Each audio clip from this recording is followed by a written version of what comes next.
and welcome to Books from Your Therapist, a podcast where we talk to therapists and mental health practitioners about their mental health related book recommendations.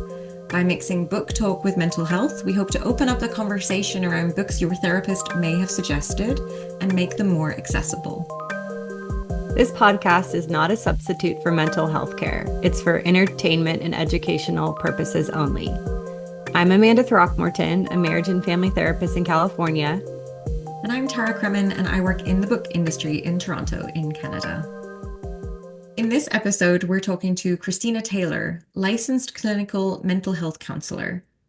Christina helps teens and young adults in North Carolina overcome their self-doubt, perfectionism, anxiety, and negative experiences, allowing them to embrace and love who they truly are. We talked to Christina about the books What Made Maddy Run by Kate Fagan and The Bell Jar by Sylvia Plath. A few trigger warnings for this episode. We do touch on themes of suicide, depression, and self-harm. What Made Maddy Run tells the story of college athlete Maddy Holleran's life and her struggle with depression. This reveals the mounting pressures young people, and college athletes in particular, face to be perfect, especially in the age of relentless connectivity and social media saturation. The Bell Jar is a modern classic that has been celebrated for its darkly funny and razor-sharp portrait of 1950s society. Sylvia Plath's only novel is partially based on her own life. It tells the story of Esther Greenwood, an intern for a New York fashion magazine in the summer of 1953. Esther is on the brink of her future, yet also on the edge of a darkness that makes her world increasingly unreal. We had a really nice conversation with Christina, and it was really interesting to see the books that she picked and how they sort of intersect with her career. And yeah, it was just, it was really insightful.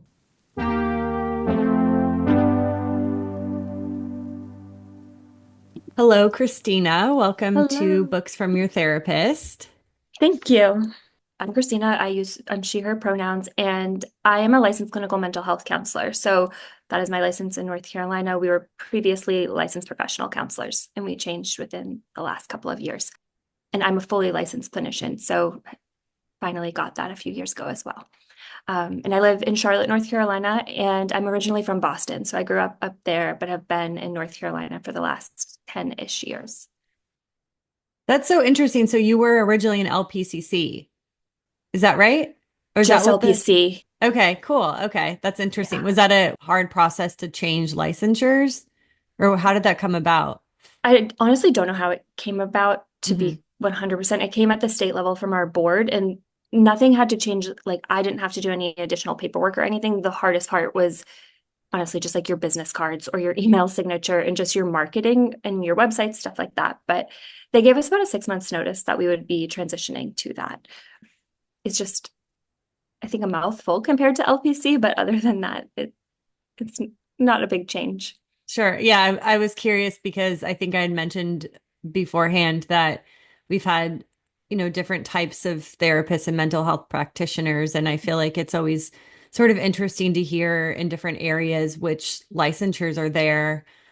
So yeah, it's just like, it's fascinating to me. It's all, my process was a headache to get to licensure, like most are, and, for good reason, but just sort of, it's always a process. So I was like, oh, I can't imagine having to change, but it sounds like it wasn't too bad. Right. It was just in title alone, thankfully. Okay. Because that would have been a lot to go through again. Totally. And what inspired you to become a therapist? I took a little bit of a non-traditional path. I was an athletic trainer. That's what I majored in undergrad. And then I worked as an athletic trainer at a college for 1 year, and then at one of the private high schools here in Charlotte for 6 years, I believe, as an athletic trainer. So I worked in sports medicine, and throughout my career, I was more interested in the psychological aspects of it. Like my senior year of undergrad, I did my thesis on the psychosocial aspects of athletic training, where a lot of my classmates were doing like ankle rehab protocols or ACL rehab protocols. I dove more into the psychosocial aspect. And my junior year of undergrad, I did have an athlete die by suicide who was on the team that I was working with. And that really shifted my perspective and sort of brought me more into that psychosocial world. But then truly, when I was an athletic trainer, I made a pros and cons list one day because I was originally planning on going to PA school, and that just didn't work out for a lot of different reasons. Knew I didn't want to be an athletic trainer anymore. So I did a pros and cons list about what I loved and what I didn't love about my job, and tried to find careers that had more of what I loved about my job and less about what I didn't like. And I ended up on school counseling, actually. So I started my master's program going the school counselor route, got about halfway through to the point where I needed to do practicum and internships. And I couldn't end up making that work without leaving the school that I was at. It's a very long story short. I ended up switching to clinical mental health, thinking maybe I'd go the school route, like private schools where the licensure is a little bit different, but ended up in private practice, and I've loved it ever since. So my basis is somatic psychotherapy. So I have a real connection to the body as well. And I do find that pretty, not, I want to say very often, but I do hear a lot of folks that find psychology or mental health work through body-based either avenues or practices. So that's super interesting to hear, and also makes a lot of sense, like given your first book choice that we're going to talk about later. So yeah, thanks for sharing that piece. Also, fun thing is that we've connected on TikTok. For all the listeners that don't know, we are on TikTok. We are. And Christina has a great following and posts a lot of videos on there. And before we started recording, we were talking about just what a cool community we have access to on there. And I feel like, we know that social media has both its like benefits and drawbacks. How has social media or TikTok specifically supported you in your work? It has given me a sense of community, and like we were talking about a little bit earlier, where I do work alone. So I don't have coworkers. There's not as much of a water cooler conversation going on. So I have found community in the TikTok space. And I do typically tend to post more about books or what it's like to be a therapist, what it's like to be a therapist working with teens. And I also used to teach human anatomy and physiology for years, and I really have started to miss the teaching aspect of what I was doing previously. And in TikTok, it gives me like a fun way to use that skill of teaching things, but in short form and just connecting and not having to be as like tied to a teaching schedule. So it's definitely given me the opportunity to connect with people. It's also just given me more opportunity to do things like this, like being on a podcast or different networking opportunities. And it's actually gotten me a few clients as well. Wow, that's cool. We talked about sort of like the vulnerability piece of it beforehand, of how it's like just doing it, and even if it feels like hard or cringy sometimes to like put yourself out there. I think that's super cool to hear. Has there been any sort of like drawbacks for you in your experience? The time consumption of it, I think in some ways I'm on my phone a lot more than I ever would have wanted to be. I think I'm consuming more TikToks than I would have wanted to. Just, I say it's like, oh, I'm doing research, but really I'm just scrolling like everyone else. But it brings me to my phone more. And previously I would spend a lot more time like reading more books or listening to more podcasts. And I think a lot of that time recently has been consumed by filming or editing and learning in that capacity. And then just the conversation with my clients around, I am on TikTok. I have a very small following in the grand scheme of things, but if I show up on your For You page, like you can block me, please block me if that's weird. But I promise I won't talk about you or anything that we talk about in session, and navigating that with parents as well. That's a super fascinating piece of at what point you feel like you want to sort of divulge that information to clients just to let them know, right? Especially because you tend to work with young adults who, there's a lot of young adults on TikTok. So what a like interesting part to navigate. Yeah, it was kind of, I'm like, at what point do I start bringing this up? It's like, I have 1,000 followers. I might not bring that up as much, but as it started to grow, I was like, okay, especially because I feel like the algorithm pulls from like where you are geographically, and just knowing that I wanted to make sure that I put it out there before they started to think it was weird. Yeah, and could you tell us where you're located and kind of what clients you primarily work with? Yeah, so I'm in Charlotte, North Carolina, and I do work with clients all throughout the state of North Carolina. So I would say probably about 25% of my caseload is virtual just throughout the state of North Carolina, and then 75% in state or in Charlotte. And then the population that I work with they're perfectionists, typically perfectionist people pleasers, where there is that combination that can be very suffocating, sort of. And they range from like 16 to 24 would be the majority of my caseload. I do have a good amount of male clients as well as female clients. I think having prior background in athletics makes it a little less awkward for my boy clients, my male clients to come in. But it's always going to be more females, I think, in therapy at this point. But yeah, they're typically high achieving perfectionists, struggling with people pleasing, and then that equally looks different with my anxiety clients. And then like another great book is Perfectly Hidden Depression. And I think that sums up a lot of the clients that I work with, is that they really do struggle with depression, but the outside world wouldn't necessarily know. And I do think What Made Maddy Run kind of shows that as well in different ways.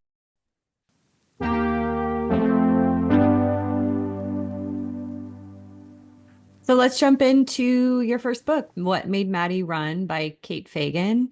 Why did you decide to pick this book? I do think it does the best job of representing the clientele that I work with. I read this when I was still in graduate school, and I was working at a private school here in Charlotte, and it is very competitive. It is very, I don't want to call it necessarily an Ivy feeder, but that is sort of the expectation of, we will send a certain amount of students to the Ivy League every single year.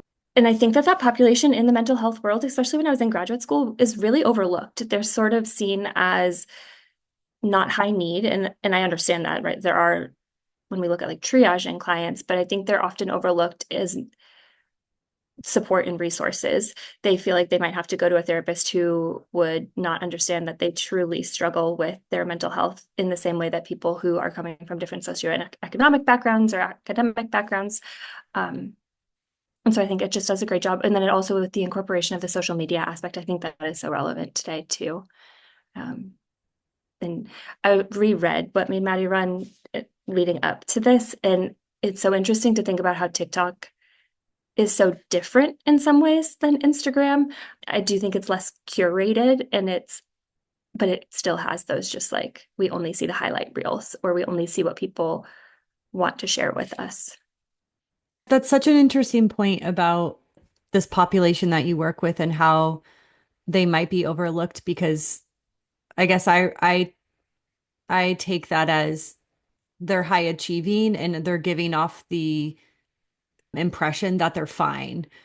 And I think that's such an interesting distinction, because a lot of times the people that are fine are the ones that actually really are struggling really deeply, but the way that it's presented is a little bit more complicated, or not what one would expect, right?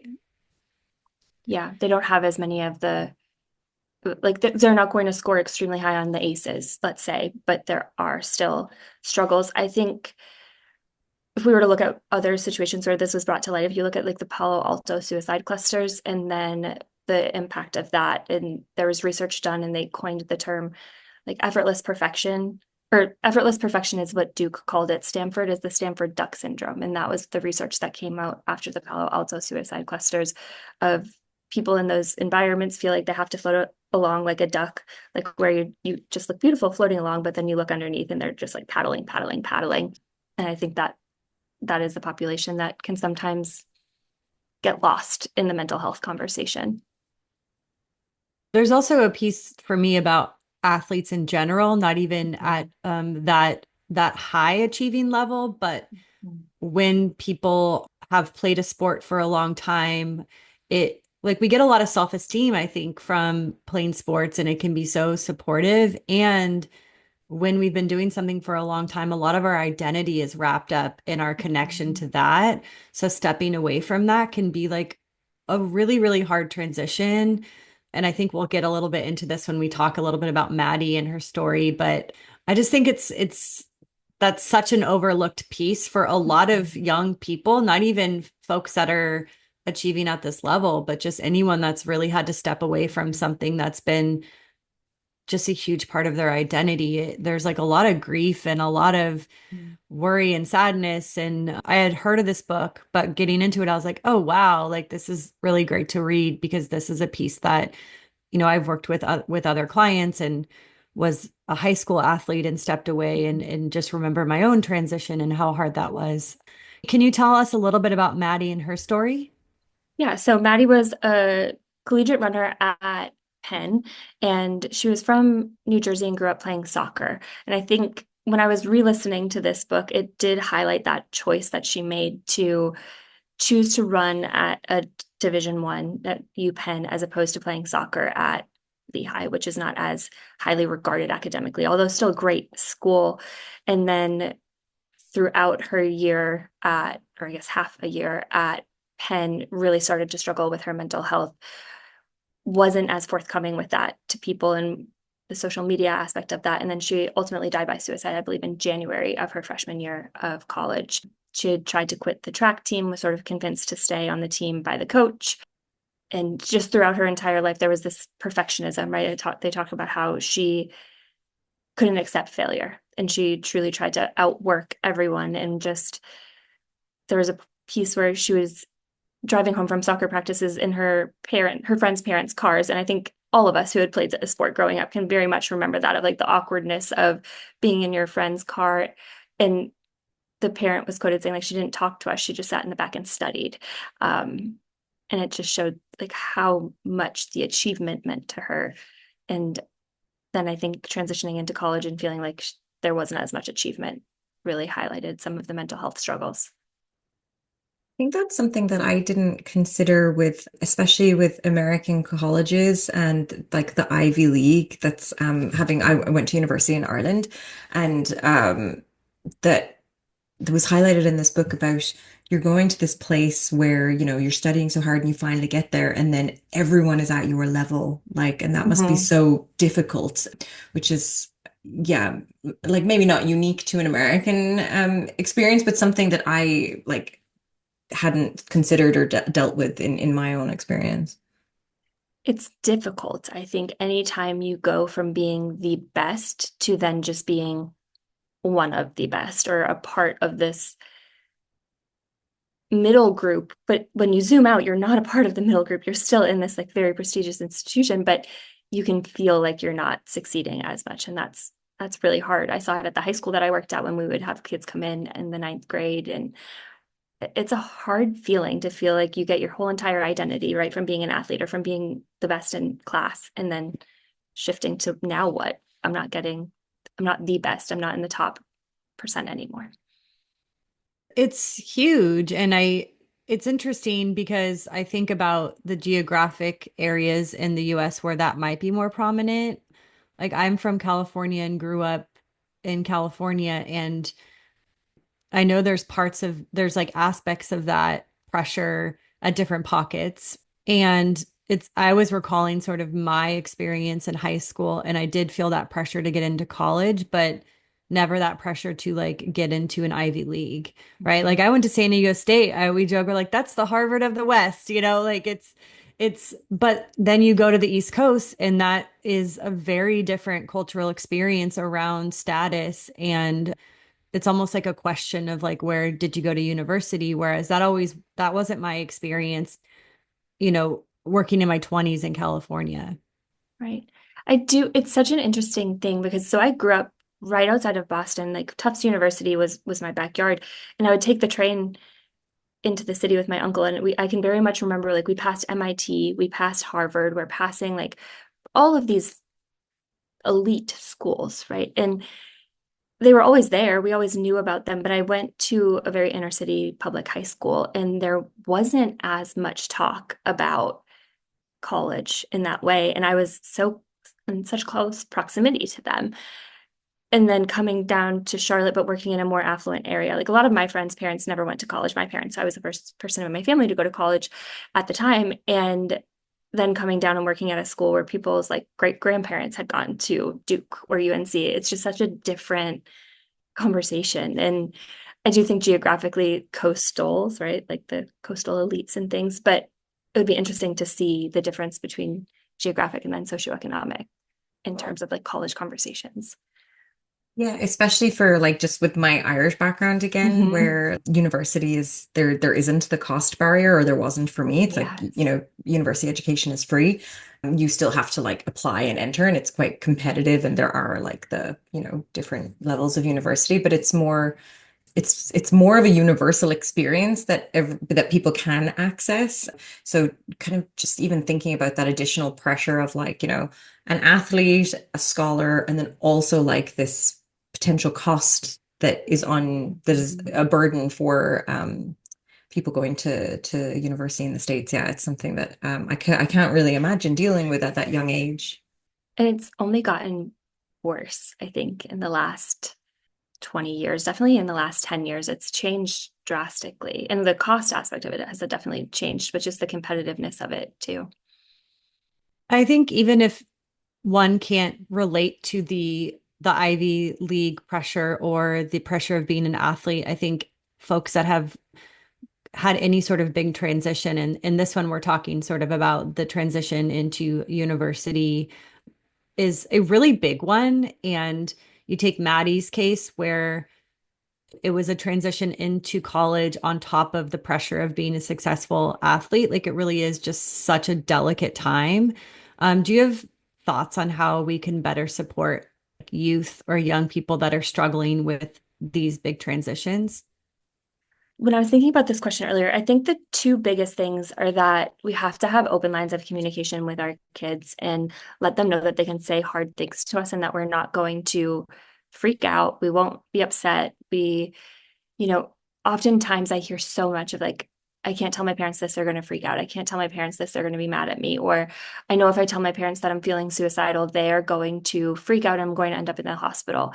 And trying to normalize those conversations in a way that they know they can tell you when they're struggling. I do think in any transition that's so important.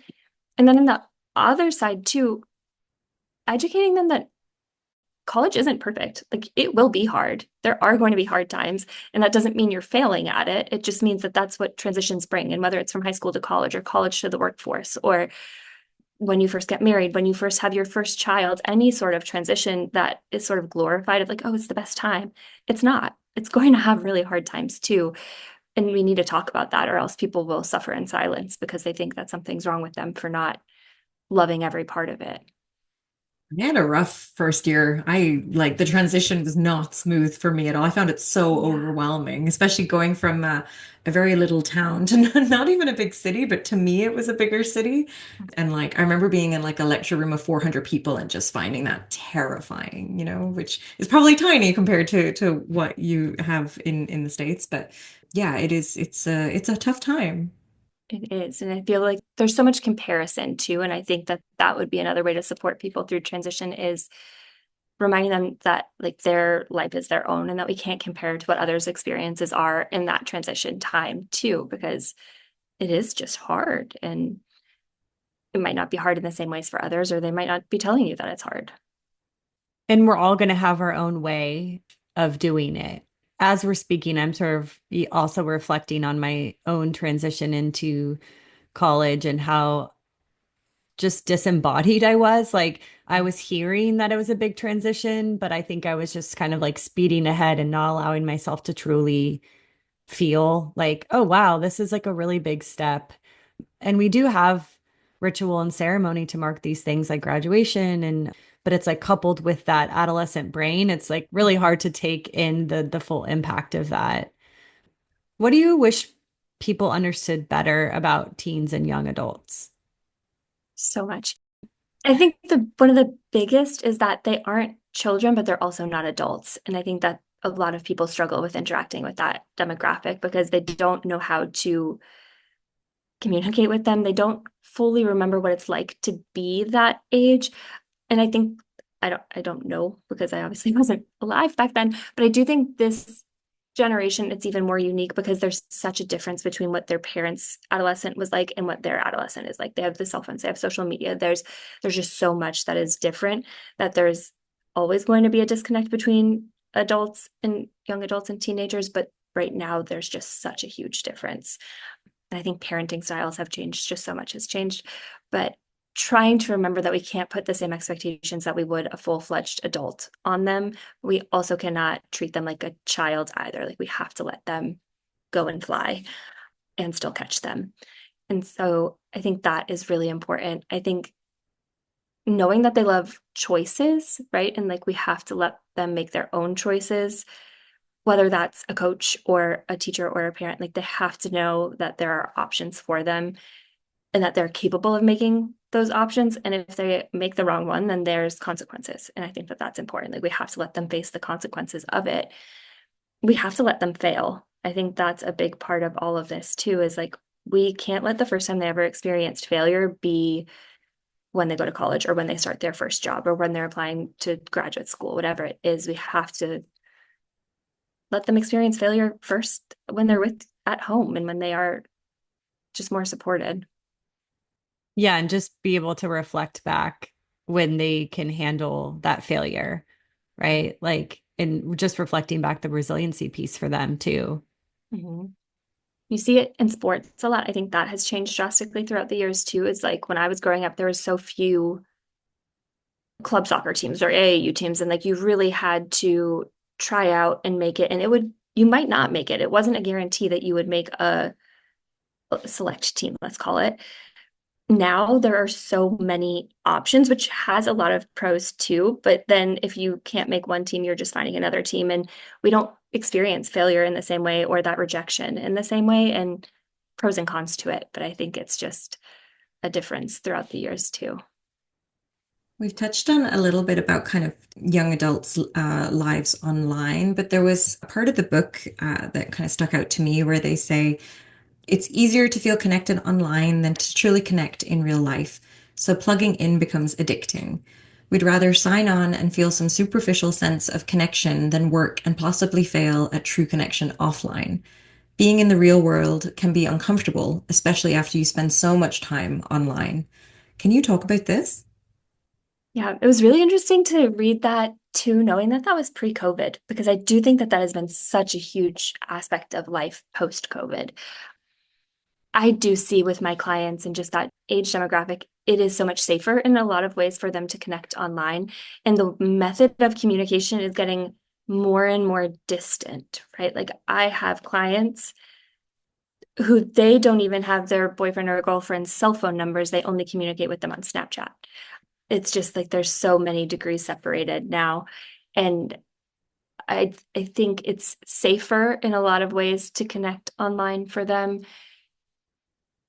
Sometimes I do think there's the fear of like, well, that could be screenshotted or that could be, shared, but it feels less vulnerable, right? I think even as adults, sometimes it's like, I'd rather text you or email you than pick up the phone and call you sometimes, just because it does feel less vulnerable or feels more safe to do.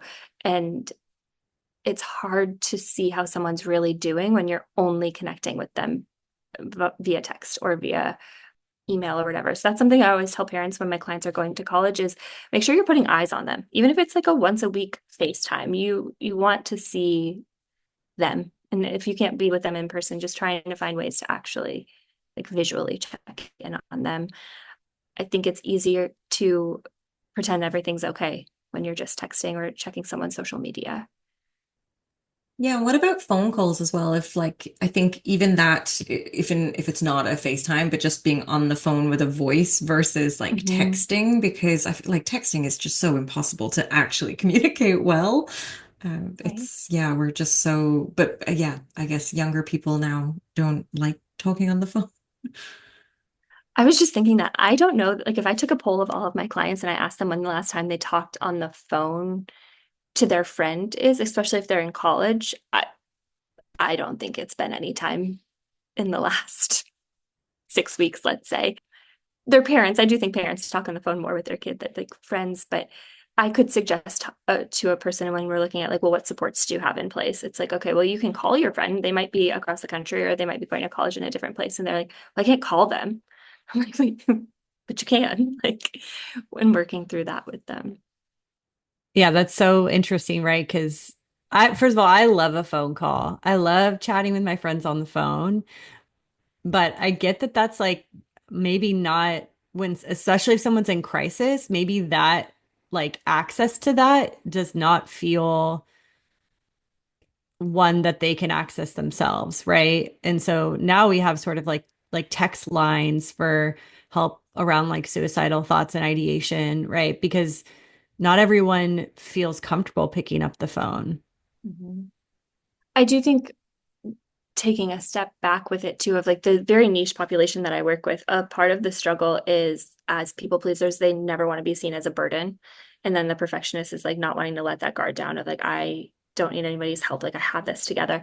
So I do wonder if part of my clients never making phone calls is talking that through in my head. It's like, well, I don't want to bother them. What if they're busy? And what if they like then answer my phone call, but then I need help and they can't, like they don't want to give me help, then they're going to be forced to give me help. And it's like, well, that's not, we break that down a little bit, but I do wonder if it would be different if someone worked with a different population, not necessarily like the people pleasing population, if there are more phone calls and things happening. And we really see this in the book with Maddy, right? Because part of the book is actually reading her texts, which I had so many different feelings about. But, I think as I'm hearing you talk about it, there's something that's really connecting for me around it's giving us a good idea of how easy it was to miss the signs, right? Mm-hmm. Like, yeah, she's texting and sharing things, but it's not these classic signs that we're looking for when someone is like in distress. And, her family did have like a finger on the pulse of what was going on.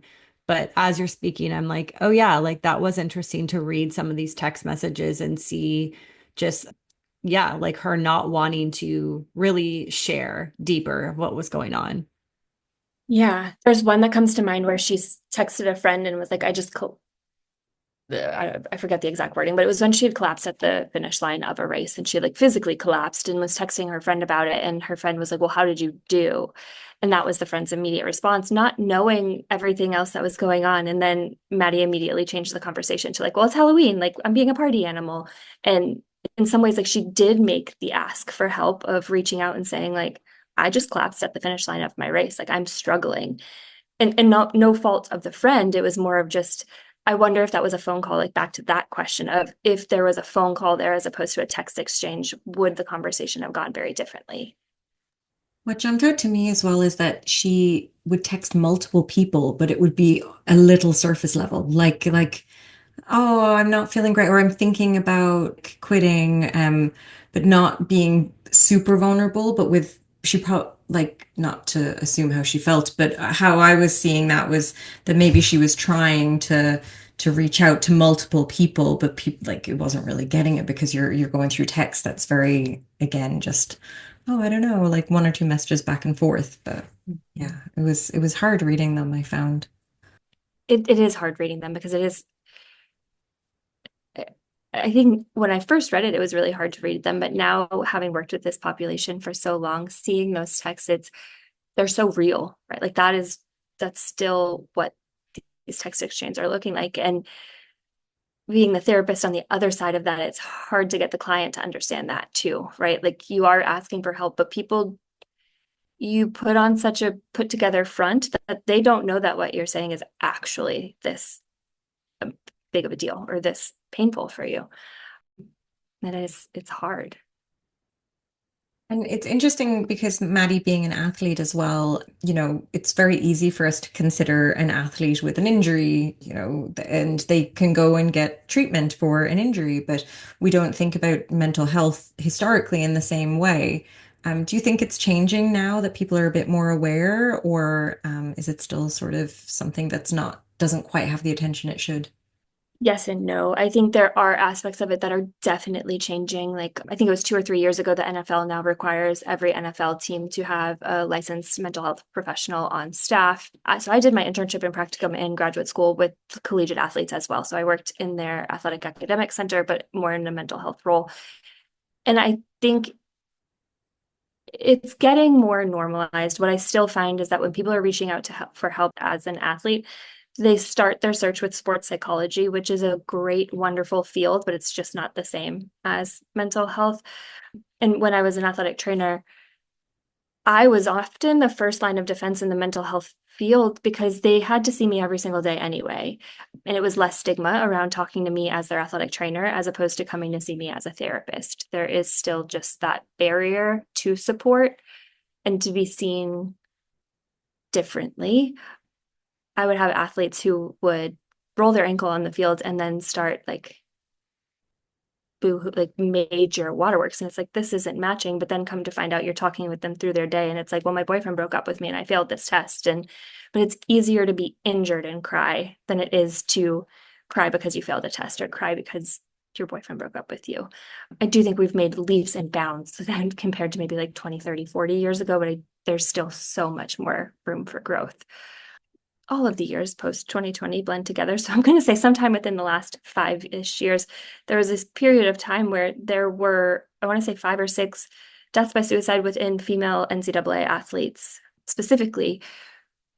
I don't know the numbers of male suicide rates in the NCAA recently, but those were ones that were really highlighted. And so I do think there are things that are making the conversation more relevant, but it's unfortunately when it's too late to help some people. What do you think readers really take away from this book? I hope it's to check on your friends. And even if they're saying they're okay, if anything seems a little bit off, or if there is that ask for help, no matter how subtle it is, to follow up with it. And it's not your friend's responsibility necessarily, but I do think that we want to encourage connection in a different way than is happening now. I do think too that we need to change the narrative as to what depression looks like. There's still so much stigma or just misinformation that not everybody who's struggling with depression is like an Eeyore character, right? Like there's so many high functioning people who really, really are struggling with depression, and to not diminish that or not invalidate their experience just because they're still doing well in school or they're still doing really well in their sport or they're still showing up for work every single day. That doesn't mean that their struggle isn't real. I think this piece is super important that you're touching on of the way that depression can manifest differently for others. Like, can you share maybe like a few other ways that you've seen that manifest that might surprise people? I do think being more like emotionally volatile is a way that it's presented, or that parents will report to me, or even my clients who are over 18 will report to me of like, I've just been crying a lot more, or Mm-hmm. sometimes I'm more irritable. Maybe it's like I am freaking out on my roommate more, or my little sister more, whatever it is. There's this like irritability piece. I Mm-hmm. think there's a lot of self-talk around I'm failing or I'm not good enough. And people's first response to that always is, you're not failing, you are good enough.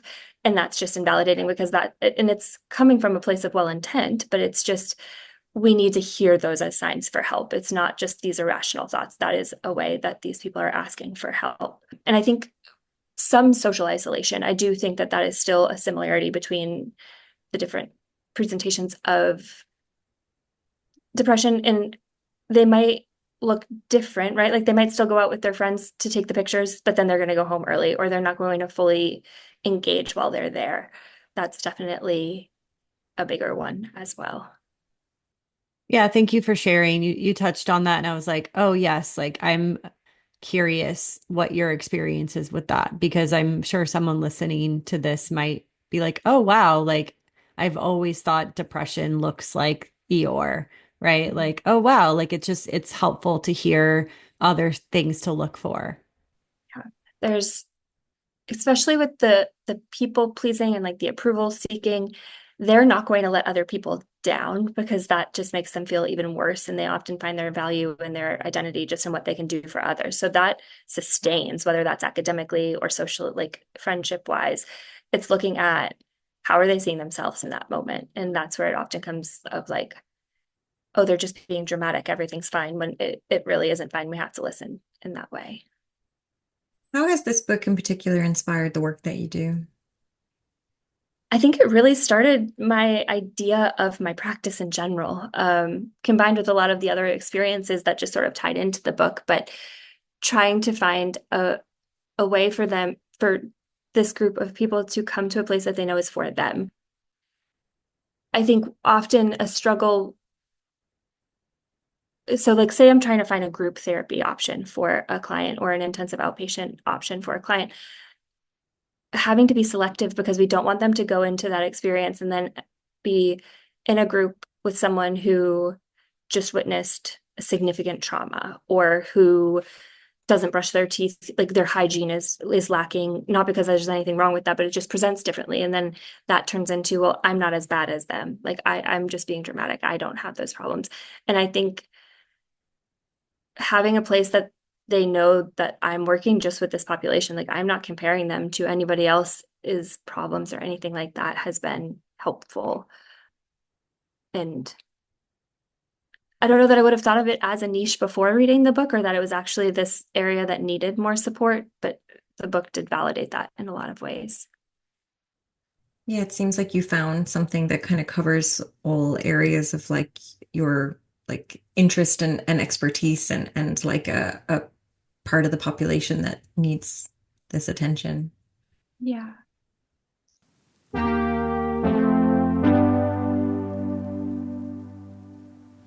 So let's move on to the second book that you chose, which is the book of your choosing, which was The Bell Jar by Sylvia Plath. So why did you pick this book? I think it represents a lot of the same themes, but in a very different way. And I also think it shows depression through a very different lens. I think when we think about depression, we often think more about Esther from the book in the Bell Jar. She just presents in a much more, it's also different narration, I guess, of the book too, right? Like we are hearing from the person who's struggling with depression's point of view, as opposed to with what made Maddy run. It's more of like in hindsight and sort of analyzing that. But I think of the bell jar and being trapped in that bell jar, and just the constraints are different based on like the 1950s female versus the female today, but there's still so much pressure and expectations of living up to others' expectations and just meeting all the things that a woman needs to be without struggling. And I think the metaphor of the bell jar, I wonder if Maddy was struggling with a lot of that as well, of just I'm trapped in this place, and no matter where I go, I'm going to feel this way, right? Like transferring isn't an option because I'm still going to feel this way. And I think looking through the bell jar, I don't remember if it said this in the book or if it was a conversation with someone, but it can like sort of distort the way you see the world outside of the jar. And I think that that is similar to social media, right? Like looking through the bell jar, we're seeing the world very differently than how the world actually is. And looking at the world through a social media lens is it's very different than the world actually is as well. And that was sort of when you said pick the second book, it could be related. That was the first one that sort of came to mind because I thought about that previously too, of how connected they are and how dissimilar they are as well. Yeah, it's funny. I wanted to ask about like the metaphor of the bell jar, if you thought it was still relevant, and I hadn't considered it as like with social media. I think that's so like it's spot on. Like that's a really interesting way to interpret it. Like so, I wonder. Yeah, like it's still a very relevant metaphor. Yeah, I read them for the first time at the same time, or in like within 6 months of each other. And so I think that they've always been connected in my head of they were both just fresh in my mind when I was reading the other and making those connections. It really stood out to me because I don't know that people would have necessarily like thought of them in the same way, but reading them at the same time was helpful. Yeah, I was curious about how old you were when you read it because I think I read The Bell Jar probably, I can't remember if I read it when I was in like our high school, definitely university age, so like that young adult age. So I had an interesting experience now, like where I'm closing in on 40, reading it again, and seeing how these things changed. And I listened to the audiobook, which I liked because it was a different way of experiencing this book. One, I mean, I feel like a very different person to then, but I think it still resonates as, you can still feel your younger self. But yeah, so I was curious about your age and any differences in revisiting the Bell Jar. So I never read it in high school. I don't know how I didn't read it in high school because I do think it is fairly a common book to read at that age. But when I was turning 30, I was still working at the high school and I created a 30 before 30 list and it had so many different random things on it. But I wanted to include at least 5 books that I had never read before, but that were more, not necessarily classics, but just more types of classics, I guess. And so I had reached out to one of my coworkers who was the English department head. And I was like, what are some of the books? Like, give me 10 books that you think every person should read in their life. And the bell jar was on it. And when I read the description of all of them and I was trying to pick, because it was so tied to mental health, I had just started my graduate school program. And so I decided to read it. So I was older. I was 29, I guess, when I read it for the first time.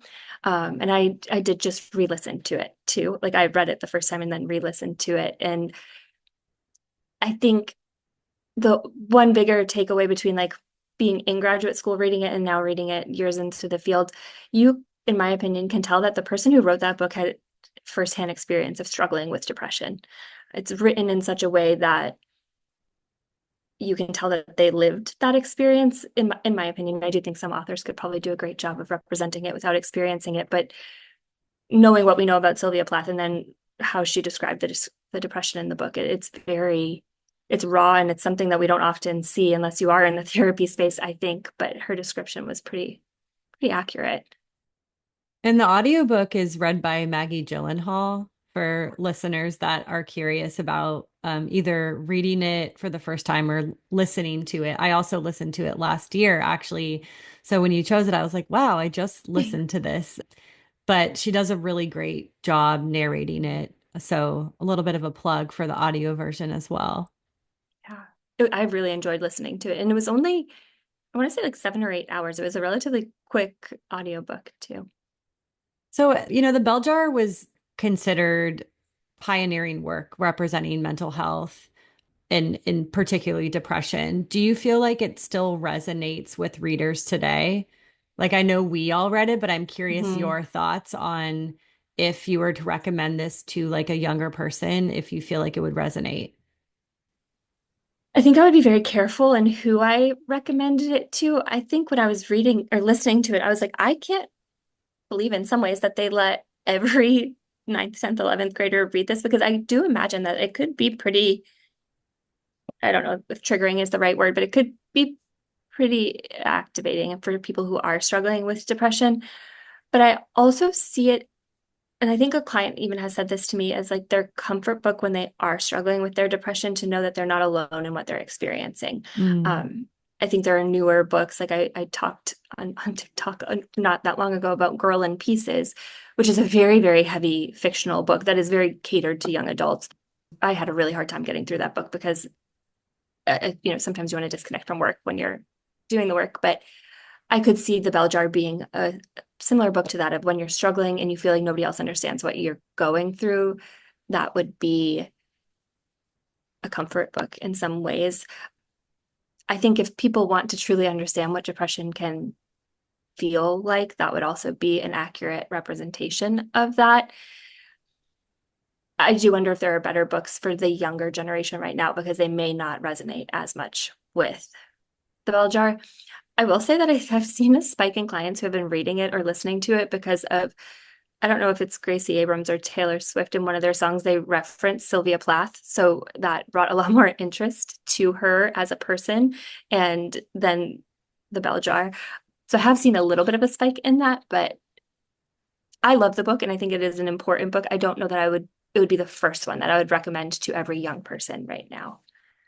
Sure. And we got to love the Swifties' Yeah, dedication to the craft. exactly. So I was like, how did you even know about this? Like, tell me how you found this book. Like, was it because it was in the summer? Or I guess, I don't know. It was at a point where I was like, I know this isn't a school assignment. And they were like, well, Taylor Swift. And I was like, okay. Yeah, thanks T Swift. Yeah. And it's just, it's funny. I think she's so powerful in what she does. Totally. Totally.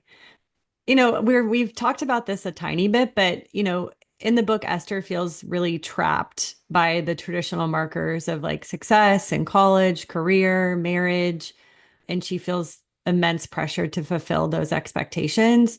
What do you think the bell jar says about how we define success for women?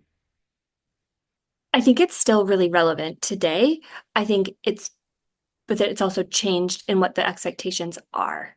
I think back then it was very, I don't know, conservative in the view of it. And there was, you get married, you have children, all of those things.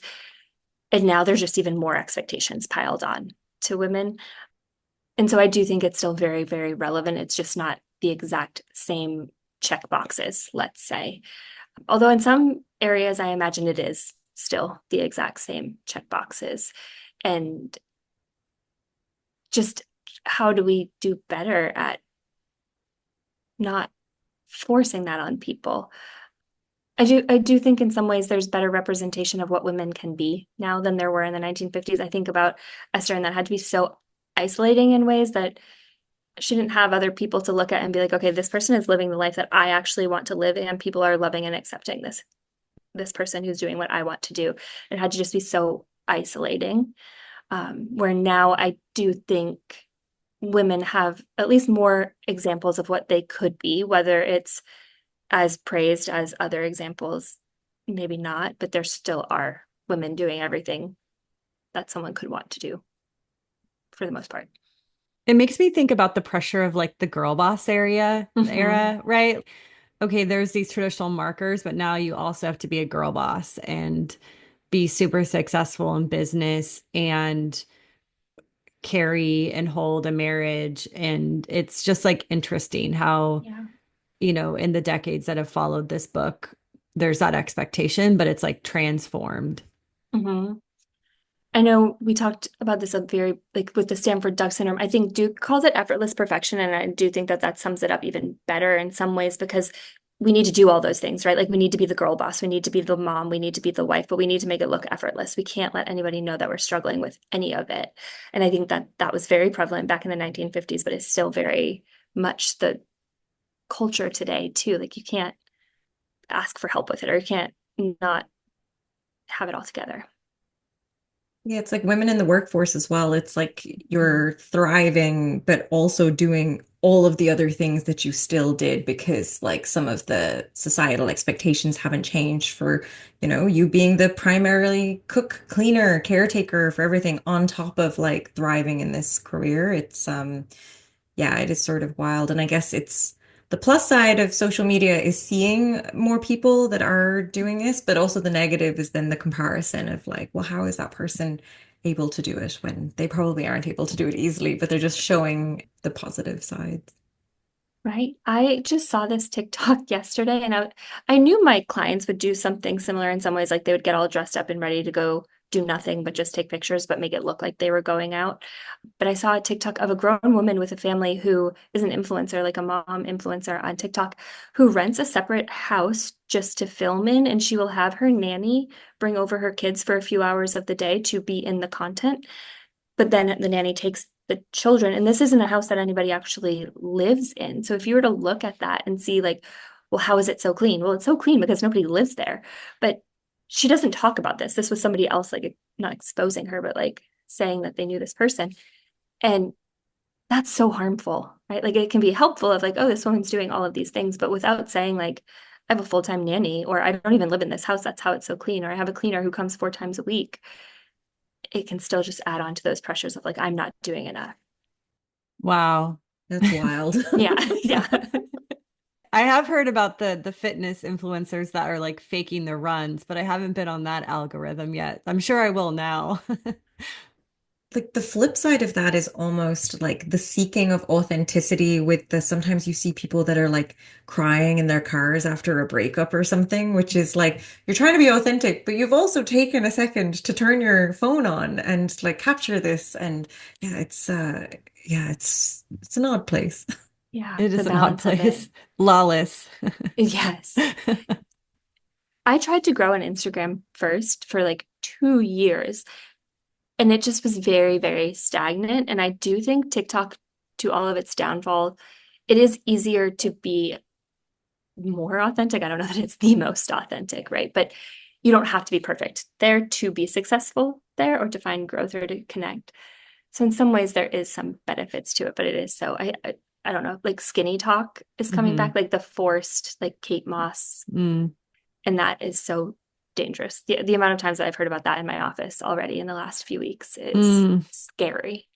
Yeah, like, no, girl, sign off, touch Yeah. grass. Like please eat. Yeah.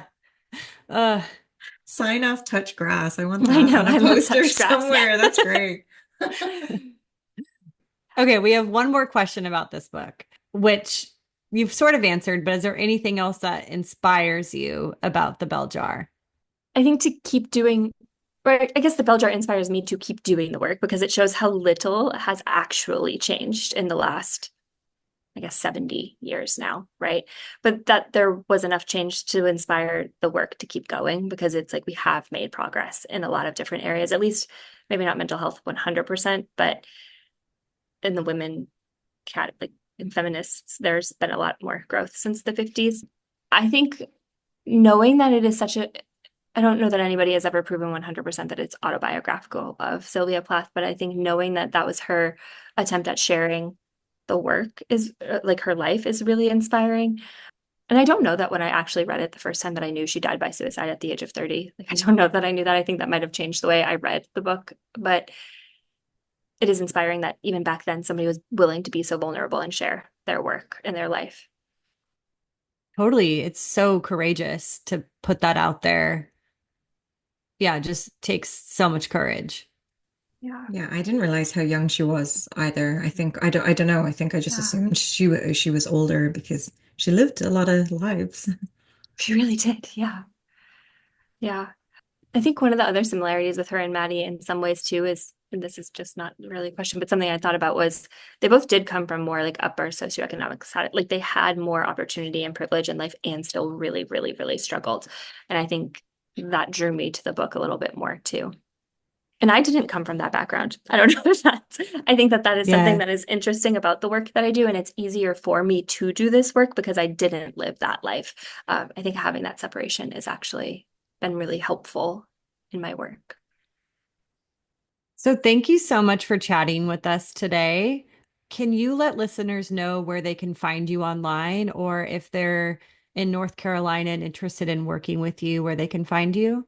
Yeah. So on social media, on TikTok, I am Tina Taylor Therapy. And then my email is Christina@raisingwellness.org.